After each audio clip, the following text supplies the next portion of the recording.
All right, good morning, everybody. Everyone's having a good Thursday on this, what's supposed to be a spring day. Um, and we'll start. Tracy, do we have a quorum, please? We're real close. Real close, all right. Let me just let me look here real quick. I think we're there, but let me double check. Okay, thank you.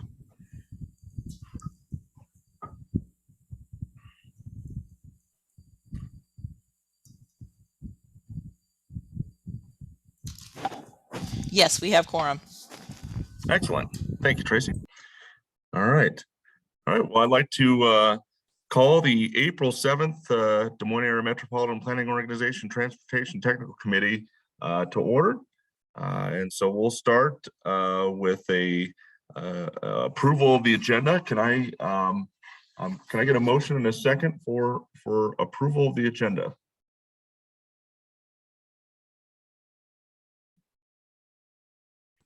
Motion to approve the agenda, Huesman. Second, Ludwig. All right, thank you. And again, we're being virtual. We're not going to have everyone unmute and say aye. We'll just ask anyone, is anyone opposed to approving? So is there anyone opposed? Hearing none, we'll consider that approved. Okay. All right. Next on the agenda, thank you, Tracy, for putting together the minutes as well as the agenda. I'm looking for a motion and a second to approve the March 3rd Transportation Technical Committee meeting minutes. Motion to approve the March meeting minutes, Huesman. Second, Ludwig. Thank you. Is there any further discussion?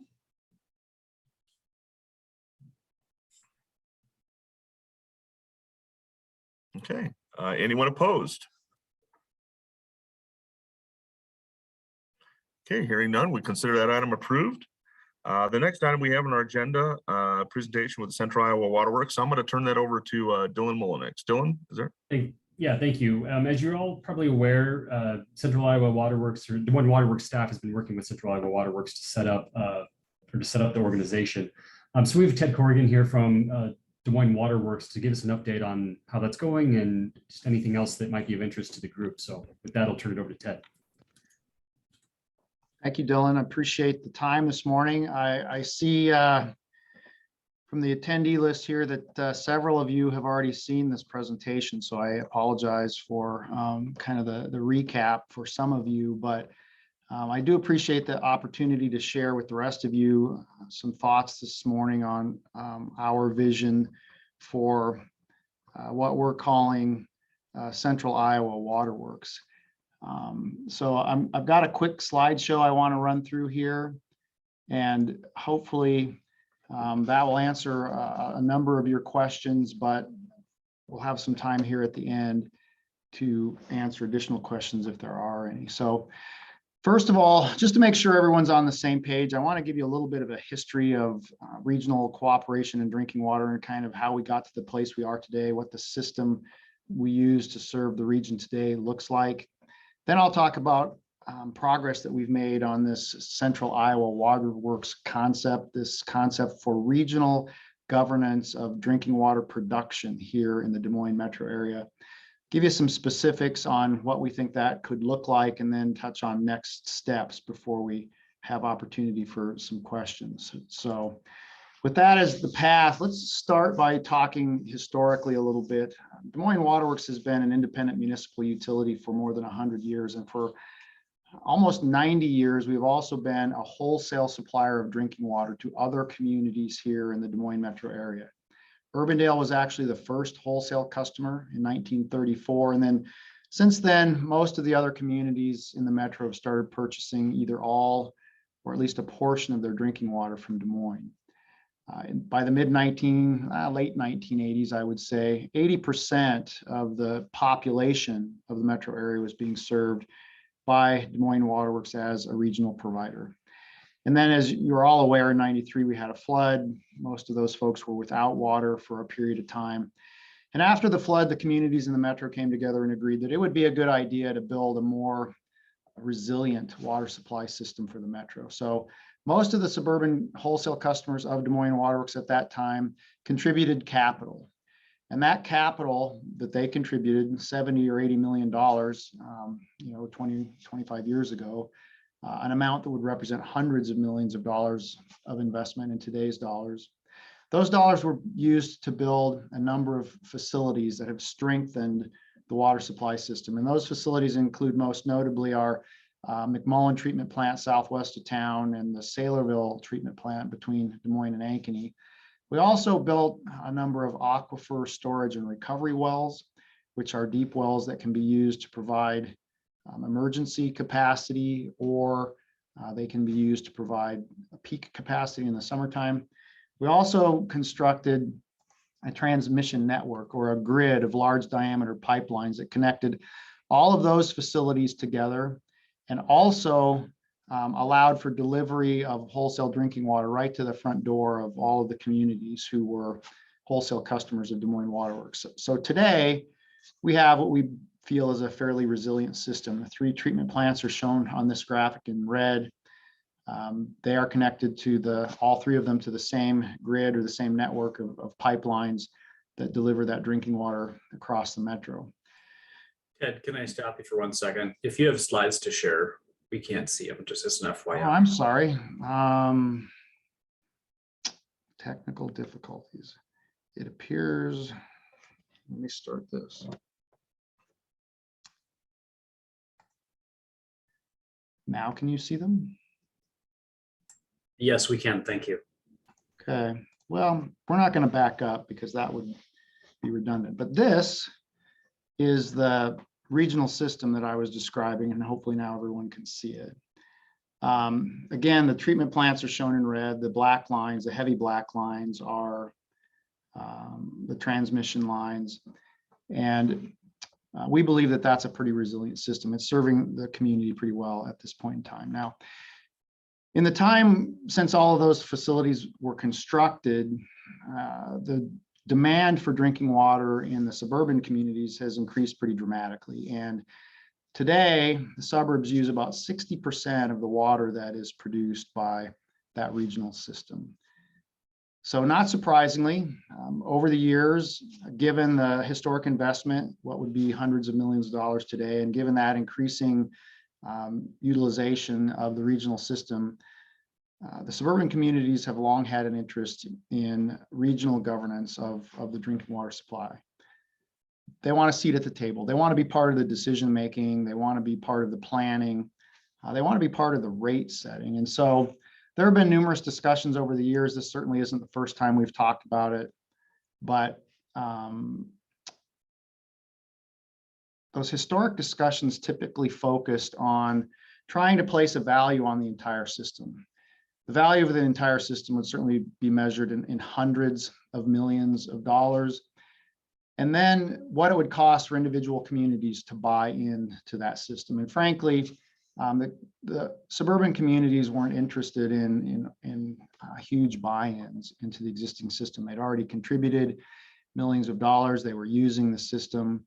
The finances were always the hurdle in the previous iterations of regional governance discussion. So the conversation kind of died. Frankly, some of the communities were beginning to consider building their own individual facilities that would not be part of the regional system and would not contribute to the reliability or the stability of the system. And we certainly felt that that was not beneficial for anyone. So a lot of things happened over the years, not the least of which was the lawsuit that was filed in 2015 by Des Moines Waterworks and some of the legislative outcomes of that. But ultimately, it was really the 3 board managed utilities who came together about 4 years ago and said, we really need to figure this out. We need to come up with a concept that will work for regional governance.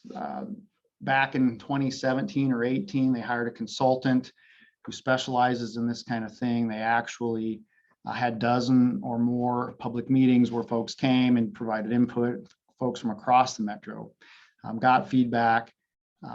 There were a lot of starts and stops. There were some changes in direction. Frankly, there were other hurdles, not the least of which was the pandemic that kind of interrupted the process.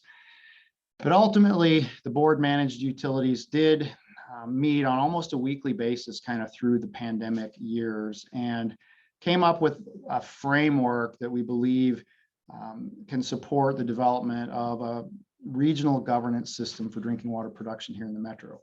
In November of last year, we published a document. It's called the outcomes document, and it showed that how we thought this could be done in very general terms. In December and January, the three boards of Des Moines Waterworks, West Des Moines Waterworks, and Urbandale Water Utility, all three passed a resolution indicating that those boards wanted to be part of developing an agreement that would create Central Iowa Waterworks based on the foundation that was described in that outcomes document. Also invited all of the other communities, all of the wholesale customers of Des Moines Waterworks, in addition to Grimes, who's been at the table kind of since the beginning of this. We invited all of those communities to pass similar resolution. This is a list of all of the communities that have been invited to participate in the development of the agreement and have been invited to join Central Iowa Waterworks as founding members. They were invited in February to pass a similar resolution indicating their interest during the first quarter. And thus far, those 11 there indicated by the green check marks have passed a resolution indicating they want to be part of the discussion. I believe Bondurant has also, they had it on their agenda, the council agenda Monday, as I understand. They may have also passed a resolution by now, but I'm not sure. Warren Water has actually opted out. They're the one water agency that currently is a wholesale customer that has indicated they don't want to participate in the discussion. But the agreement, a draft agreement, was issued in February. All of the communities on this list who have passed resolutions are in the process of reviewing that agreement. We're hoping to get some feedback from them here as early as the beginning of May in terms of what they think of the larger agreement. So that's kind of how we got here and where we are. But let's talk a little bit now more specifically about Central Iowa Waterworks and what it would be if we can get this done. So Central Iowa Waterworks is envisioned to be an overarching governmental entity with a fairly narrow scope of responsibilities. It would be governed by a representative board. So every water agency, water department, water board that joined Central Iowa Waterworks would have one representative on the board, and any agency that served more than 100,000 in population would have 2 members on the board. Currently, that would just be Des Moines Waterworks, but with the growth that we're seeing in some of the other communities, it won't be long before some of those other communities would have additional members as well.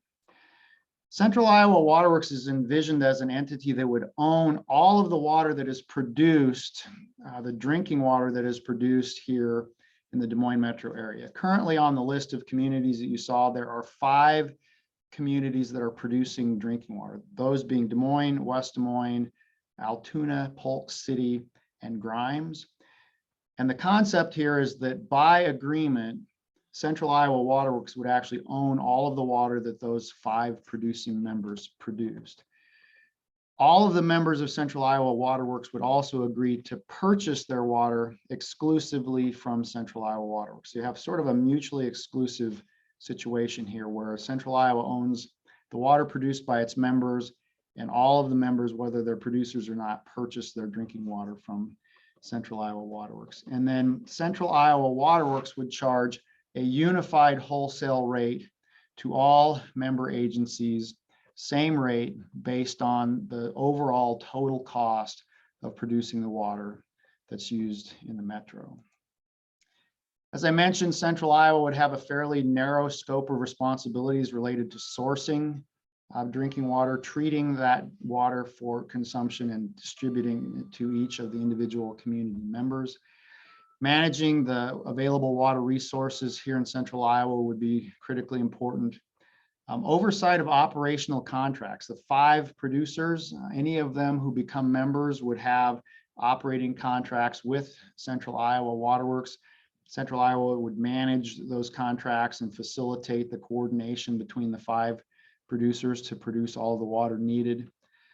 Planning and funding for expansion or growth of the system Central Iowa would be responsible for planning that growth and facilitating the funding. Individual communities that are growing would be responsible for paying their share of the growth costs, but Central Iowa would be responsible for facilitating that funding. And then, of course, the Central Iowa Board would set that unified wholesale rate that everyone in the metro pays based on the combined cost of production of the 5 producers, or however many of the producers ultimately are part of the entity. As importantly, there are a few things that Central Iowa Waterworks would not do. Most importantly, I think Central Iowa would not replace any of the existing water utilities or water departments in the member agency communities. Those agencies would continue to have responsibility for operation and maintenance of their local distribution systems, sending bills, fixing water main breaks, providing customer service. All of those things would continue to be done locally, just as they are today. The local agencies would provide the direct customer service. If you live in the city of Clive and you get your water bill from the city of Clive and you pay to the city of Clive, as a city of Clive resident, you would continue to receive your bill from Clive, pay Clive, and call them if you had questions about your water service. And then also, very importantly, those local agencies would continue to set the retail rates that individual residential and business customers pay in their community. So Central Iowa Waterworks is going to be very much a wholesale entity, and the local systems would continue to be the retail entity, just as they are today. So let's talk a little bit about the financial model. And this is really the thing that has changed from the historic perspectives and what has made it possible for us to get this far along down the path of regional governance this time. And a couple of key points here. Historically, we always looked at the total value of the entire system and what it would cost for communities to buy into the system commensurate with their usage. What we've realized here in this iteration is that we're really not selling the assets. We don't want to sell them. It's not like selling a car where you sell it to somebody and they drive it away and you never see it again. We still need these assets to provide service to our customers and to the rest of the community. We're not selling the assets. We're creating a shared ownership entity or shared ownership concept. And when we create that shared ownership entity, the thing that's really of value to that entity is the reserve capacity that we have in the system. So instead of trying to value the assets, we've settled on trying to value that reserve capacity that producing members have either in their actual facilities or excess capacity that investors, historic investors in the system, have invested in, where they've invested more in more capacity than they use. So that's what we're trying to put a value on. But instead of trying to go to the free market and see what the value of capacity is, you can't go to Amazon and find millions of gallons of capacity and what it's worth. It's not an open market sort of thing, and it's very difficult to put an open market value on capacity. What we've settled on is using remaining book value or depreciated value of the assets of the entire system. Because while it's very difficult to agree on what a fair market value would be in terms of hundreds of millions of dollars, it's much more attainable to achieve or to determine what the depreciated value of the actual assets are. We can all go to our books and look and see what the remaining book value is. And so basically we've assigned remaining book value to the capacity. That's allowed us to value the reserve capacity. And that's been key to moving this thing forward. So conceptually, what's going to happen is at the beginning of the inception of Central Iowa Waterworks, there's going to be a financial true up to get everyone on the same plane so that we can move forward, all paying a unified rate. Today, we all bring different things to the table. There are some entities that have assets that have reserve or additional capacity. There are some entities that have invested in the existing system, and some have invested more than they use. Some have both assets and investment, and some have neither. They don't have assets and they haven't made any historic investments. And so we really need to do this true up to get everybody on the same plane. If you think of it this way, entities who bring more to the table than they use in terms of either asset capacity or historic investment, if they bring more to the table than they're using, they're going to receive in the true up. And entities who bring less to the table than they use or have invested in less capacity than they use, they're going to contribute in that true up. And it's a fairly complex financial calculation, but at the end of the day, everyone has received value for their historic investment. Everyone has received value for the assets to the extent that they have reserve capacity. And we should all be on a pretty level playing field to move this thing forward in a way that allows us to evenly distribute the costs and all pay the unified rate as a wholesale rate going forward. So winding up here a little bit, there are a lot of benefits to regional governance. And to some extent, it depends on who you are and what you bring to the table, but there are some real overarching benefits that we believe will accrue to everyone who participates. And those are listed here. First and foremost, I think, is best management of the available water resources here in the Des Moines metro area. You know, we are blessed with abundant water resources here in the metro, but they certainly are not infinite. And we need to manage them to ensure that everyone has the water that they need. Cooperative management of those resources, we believe, is better than competitive management of the resources.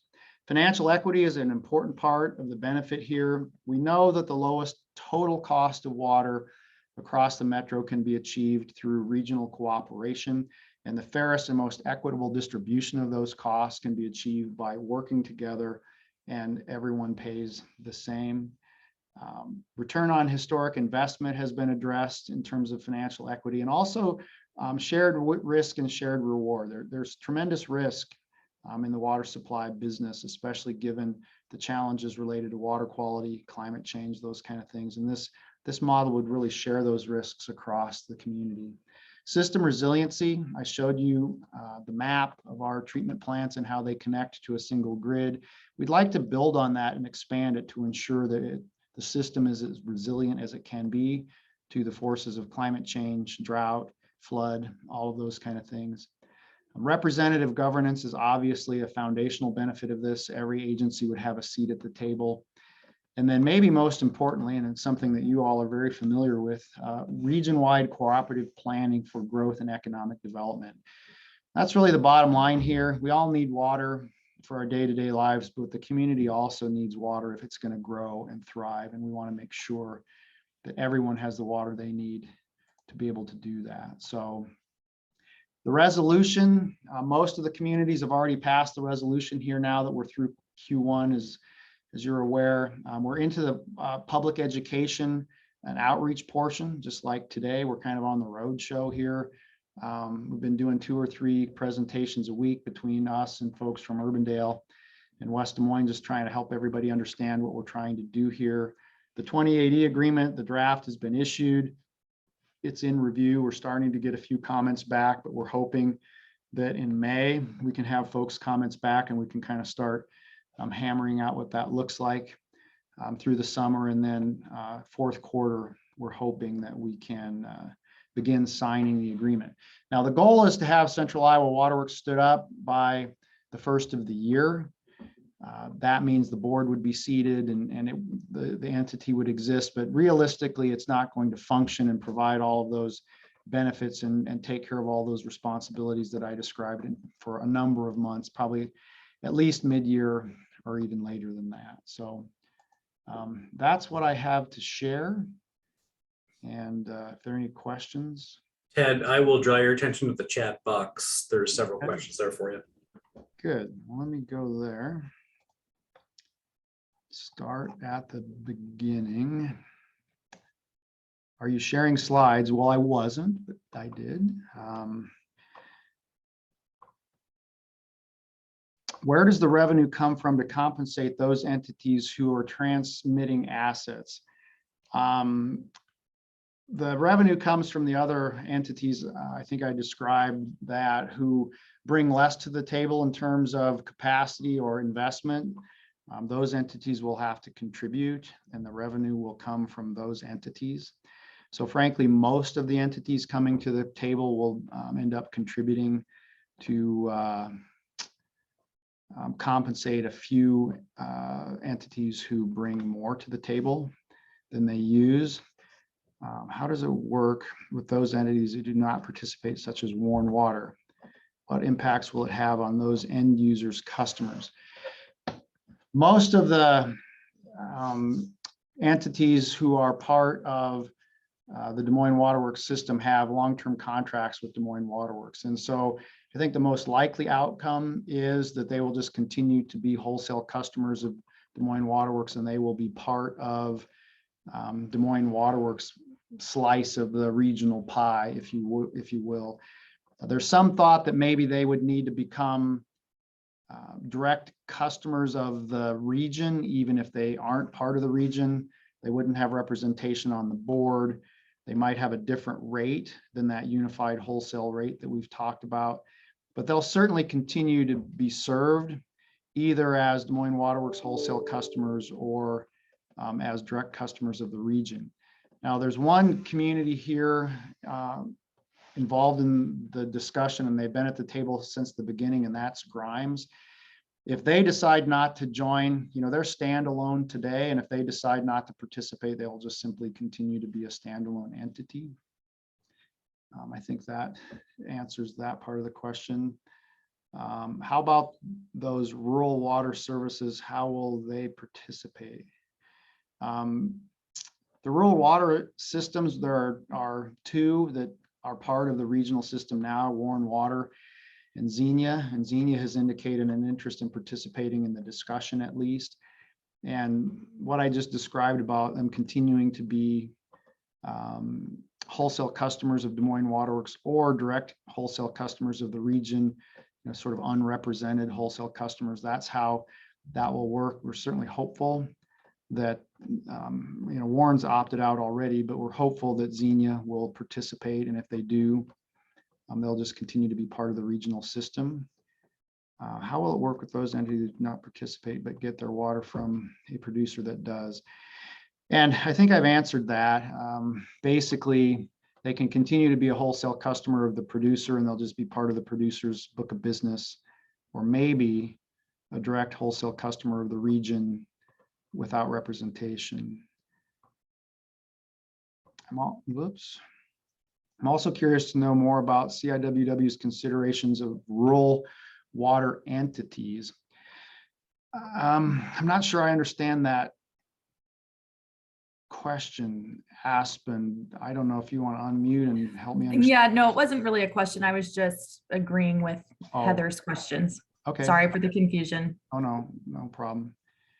And then what benefit would it be to those entities who do not bring as much to the table, especially if they have to contribute finances to the regional entity? Anything they contribute would be received from their end user customers via rate increases. Yeah, there are a lot of potential benefits to the communities who are considering participation, even if they have to contribute. For one thing, part of the true up is distributing that reserve capacity that I talked about. That capacity would be distributed to those entities when they join, and the value or the cost, if you will, of that capacity that's being distributed is based on the depreciated value of the existing facilities. So it's very cost-effective capacity that they would be able to obtain. And especially if they're going to grow and they need additional capacity, we're seeing significant cost increases here in the last couple of years related to capital construction and expanding capacity. And so there's real benefit to them to join now and be part of that initial distribution of the reserve capacity. Beyond that, I think it's a question of all of those other sort of intangibles, being part of a strong regional system, having a seat at the table in the decision making and the rate setting. being part of the management of the local water resources. All of those are things that we've heard from communities year after year after year that they want to be a part of.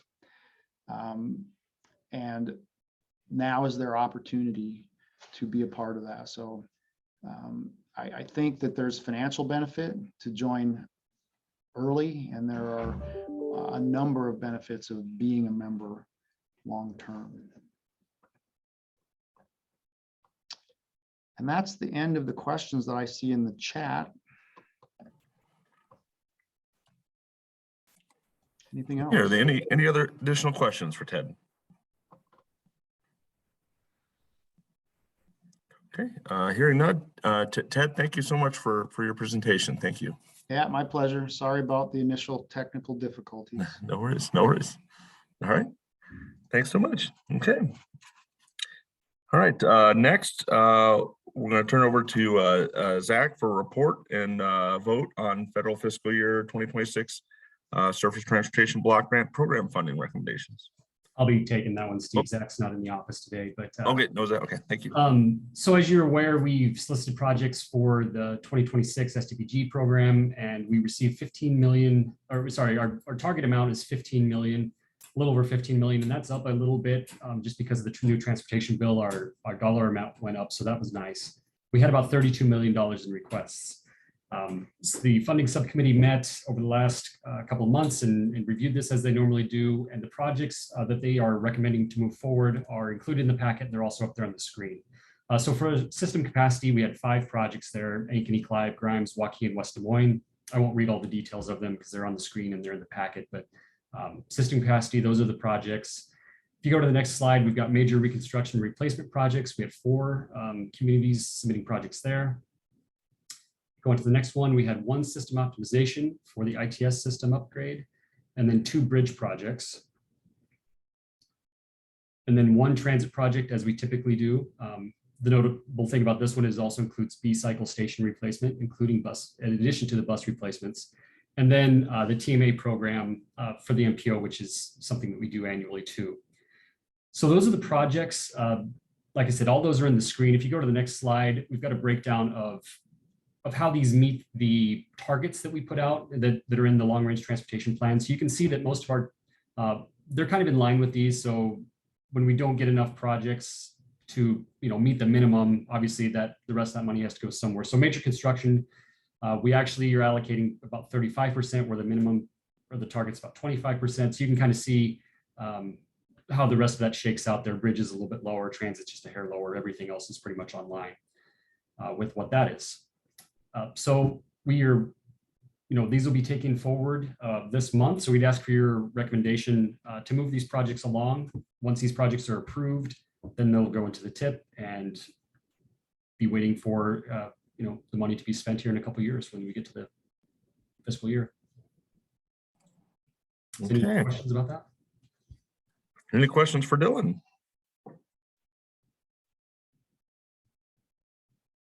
Okay, hearing none, I'd like to look for a motion and a second to approve this recommendations. Moved by Vanderlyn. Terms on second. Okay, thank you. Is there any discussion?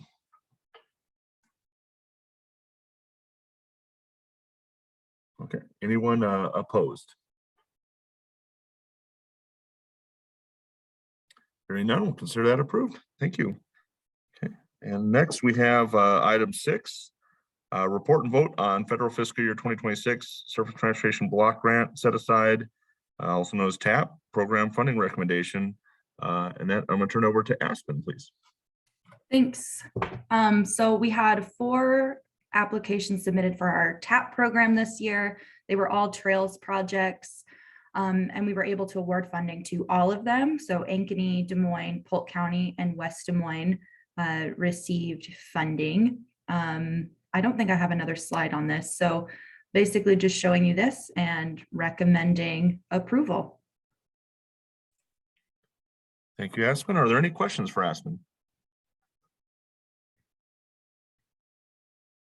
Okay, hearing none, I'm looking for a motion and a second on this recommendation.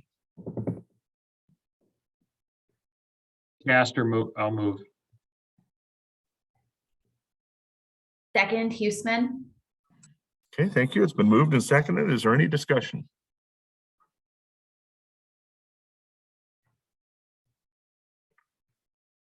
Okay, hearing none. Is there anyone opposed to this motion? Okay, hearing none, motion carries. Thank you. Okay, next up, we got item 7, a report and a vote on the priority project list for the Greater Des Moines Partnership DC trip. And Dylan, will this be you, Dylan? Yep, I'll take that one as well. Awesome. So as we do annually, we put together the project list for the DC trip. These are the projects that, we just want to highlight when we're out in DC. They go into the partnerships policy book that goes along with the trip. So we asked for projects back in, the fall of last year. Then we take them to the funding subcommittee when they meet to do all the STPG stuff too, just so they can review it and recommend their approval, which they did last month. So in the packet on page 12 is a list of what that looks like. It's redlined a little bit so you can see what's changed since last year. There's some additional projects, little additional changes to project costs and things like that. But this has been shared with you in the past too. So this is really just getting the approval now to forward this on and put it in the DC trip book. So if there's any questions or any last minute changes, please let us know because they do need this information pretty quickly here, but otherwise just here for your approval. Okay, thank you, Dylan. Are there any questions for Dylan? Okay, hearing none, I'm looking for a motion and a second to move forward with this list.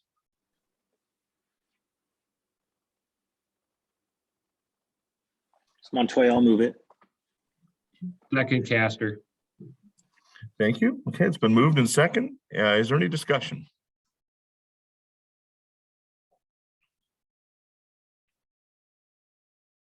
Okay, hearing none. Is there anyone who would like to who oppose the motion?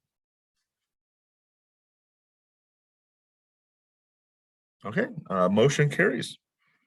All right, item 8 is a report and vote on the federal fiscal year 2019-2023 passenger transportation plan amendment. And I'm going to turn that over to Allison. Allison. Thank you. So we did get a request submitted by DART staff to make an amendment to the 2019 to 2023 passenger transportation plan. It is just a reallocation of funds from their contracted demand response services to paratransit bus replacements in both 2021, 2022, and 2023. And a lot of this is because the different rider shifts that have happened and service changes throughout the COVID-19 pandemic. There is no dollar amount changes. And just a reminder, these dollars do come from the Federal Transit Administration through the section 5310, which is for enhancing mobilities for seniors and individuals. So that paratransit fits nicely there. Updates can be found on page 32 of the actual plan. And this is just a reminder, this is for the current plan that's in place right now. Last month I brought to you the updated plan. So this is for this current one, and then we'll continue to work on the updated plan. If you have any questions, I guess there's a next slide probably, just showing the shifts. So you can see at the bottom, the dollar amounts stay the same, and a couple of little shifts here and there on what they're actually allocating that to. If you have any questions, I'd be happy to take them at this time. Otherwise, staff does recommend approval of this amendment. Thank you. Are there any questions for Allison? Okay, hearing none, I'm looking for a motion and a second on this amendment.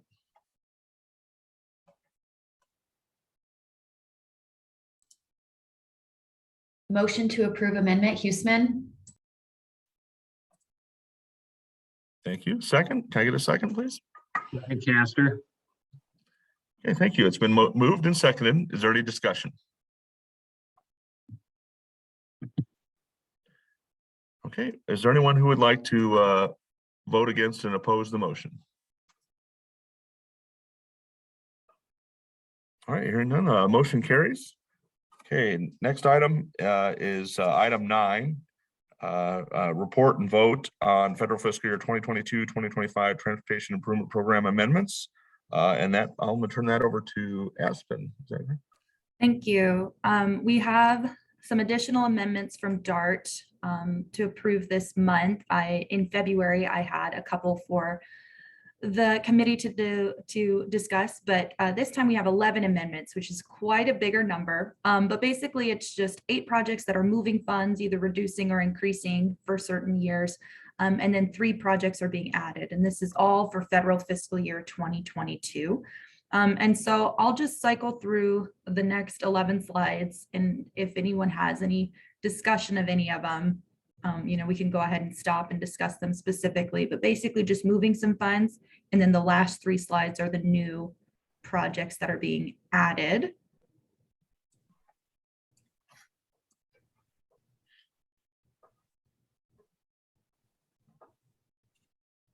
And all of these are also federal dollars. Most of them are the 5307 capital improvements or 5310.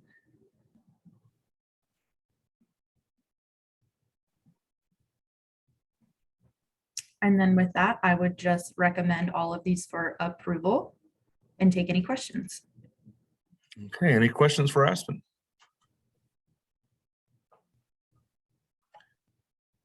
Okay, hearing none, I'm looking for a motion and a second, please.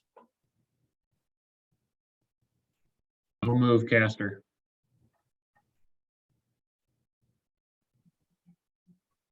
Thank you. Can I get a second, please? Second, Vanderlyn. Thank you. Is there any discussion?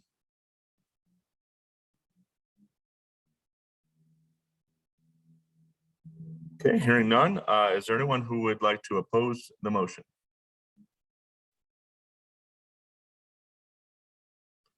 Okay, hearing none, motion carries. All right. Thank you, Aspen. All right, item 10 is a report, notice of funds availability for the hazard mitigation grant program. And I'm going to turn that over to Allison, please. Yep, thank you.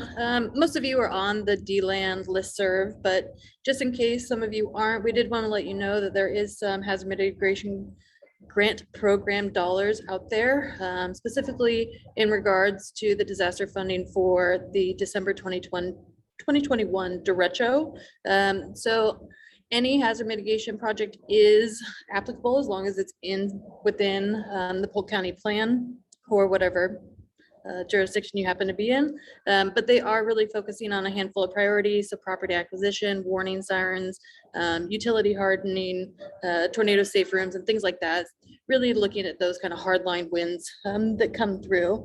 As you'll see there on the right, there is a cost share. So 75% maximum from the federal, 25 from the state and local, 15 being that for local. The applications are not due till December 23rd, 2022, so all the way at the end of this year. So if you do have a project that you would like to add to the Polk County Hazard Mitigation Plan or your county's hazard mitigation plan, please do reach out to myself and I can help you get in contact with emergency management staff or reach out to your emergency management staff themselves, and they will help you walk through the process of amending those plans. If you have any questions, I'd be happy to take them at this time.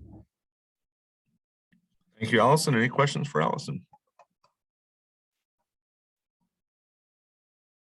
Okay, hearing none, thank you. We'll go to item number 11, report on safe streets and roads for all grant program. And I'm going to turn that over to Dylan. Is that Dylan? You take that one? Yeah, thank you. There's a number of programs that are starting to roll out now from the implementation or since the passage of the recent infrastructure bill. One of them is the Safe Streets and Roads for All grant program. So in the packet is some additional information about that. The actual notice of funding availability will come out likely next month, but this is just to give you a heads up that this is coming.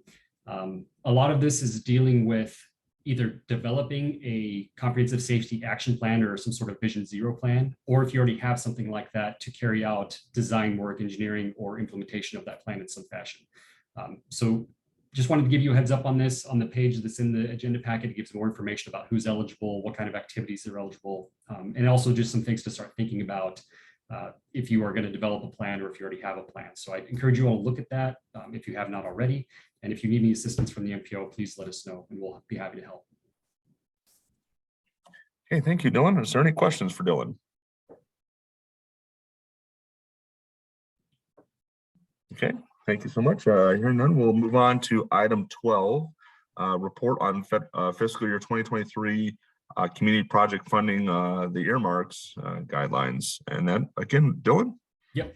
Another funding program, I guess, in a way to think about this for you to be aware of is that there's another round of what they're calling community directed projects or something like that. But really it's earmarks for the next appropriations bill. So if you aren't familiar, just in the last couple of weeks, an appropriations bill was passed, which had earmarks in it for the first time in over a decade. And there were a couple from this area that were included in there. So it is successful. This is something that you should take advantage of. This process will work similar to the one last year. If you were familiar with that, we went through this and then there was a long wait because there were continuing resolutions and it just took a while to finally get that appropriations bill. But the process remains largely the same. In the packet, there's some additional information. I also sent out an email last week that everyone on the tech committee, as well as policy committee members, city managers, and so forth, should have received that has additional information on that of how to go about the application, links to the application, and those kinds of things. A couple of things to be aware of. We're sending this because there's transportation money to be had from it, but there's also other funding programs through other federal departments and agencies and so forth. So please, I encourage you to look at that if you have other needs in your community. For transportation projects though, do note that being in the TIP or the STIP is highly encouraged, and it will ultimately have to be in there anyway before you receive funding. But in talking to congressional staff, they prefer it to be in there already. So just keep note of that. If you need TIP amendments, obviously you can feel free to request those from the MPO, and that's not a heavy lift to do. Also keep in mind that they're going to get lots of applicants for these funds, but Congresswoman Axne can only submit 15 projects from her district forward into, up the chain in Congress for consideration of the bill. So that doesn't mean all 15 of them that she submits forward will be considered either. That's just the limit that she's able to put forward. And that's an increase from 10 last year. So a little bit of improvement there. There's also other considerations. You have to show community support. That's where the TIP and the STIP come in. There's probably other ways to demonstrate that too, if it's not in there yet. Can't be for for-profit companies. The money really needs to be expended in 1 year. So they're looking for fairly under $2 million type of projects that can be implemented fairly quickly with this, with the fundings that would be received. So again, I encourage you to look through the information that's in the agenda packet and the email that was sent out last week. If you have any questions, please feel free to reach out to us. If you need letters of support, anything like that, please feel free to reach out to us about those too. If you have any questions now, happy to take them as well. Thanks, Dylan. I think there's a pretty short turnaround on these. Is that right? Yeah, April 18th, I believe, is the deadline. Yeah. Okay. Yeah, I'm not sure why such a short turnaround, but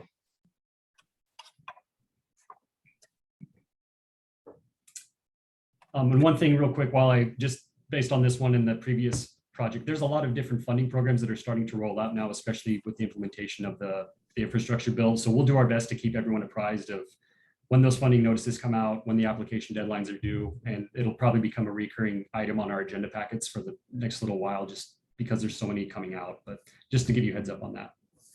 okay. All right, thanks. Any questions for Dylan?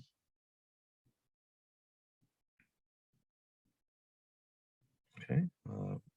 Big thank you to our MPO staff for keeping us in the loop on all these. There's a lot coming out here in this. Next, we'll go to item 13, a report on upcoming events, and turn it over to Gunnar. Good morning, everyone. A few events that I want to bring your attention to. The first being an age-friendly housing seminar being put on by Age-Friendly Greater Des Moines, coming up on Tuesday of next week from 2 to 3. We'll send a link, and there's not a short link that was easy to provide here, but we'll send that to you in an email afterward.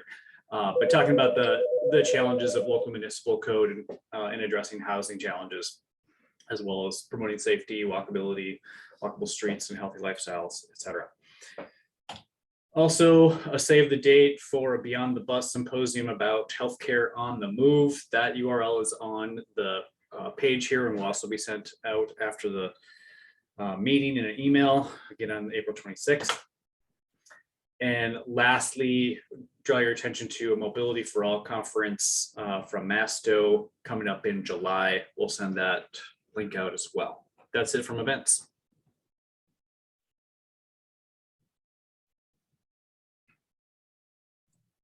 Thank you. Thanks, Gunnar. Any questions for Gunnar?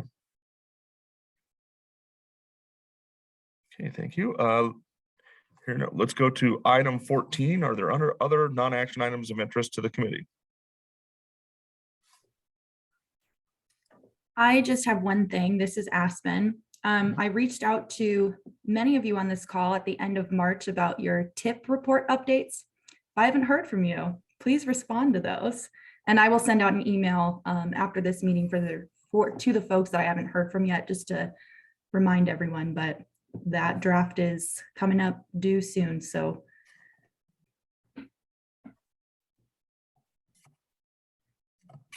Okay. This is Gunnar. I'd like to chime in real quick, and for the sake of minutes, ask for the people on their telephones to identify themselves. We'll ask for phone number ending in 8920.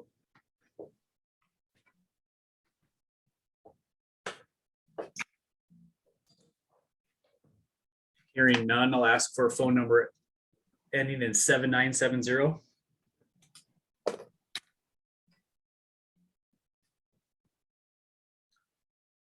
How about phone number ending in 6905? This is Heather. 6905 is Heather Stansel. You might want to remind people to unmute their phones because that could be why you're not getting answers on the other two. Thank you, Heather. Yeah, phone number 89 that ends in 8920 is Mark Miller with the City of Ankeny. Will you repeat your name one more time? I'm sorry. Phone number that ends in 8920 is Mark Miller with the City of Ankeny. Thank you, Mark. Phone number ending in 6905. Give you one more shot.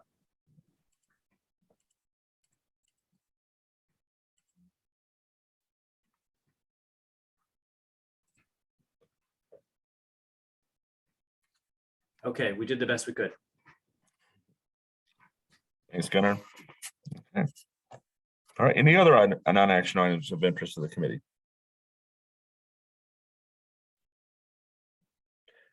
Okay, hearing none, our next meeting date will be May 5th, 2022 at 9:30 a.m.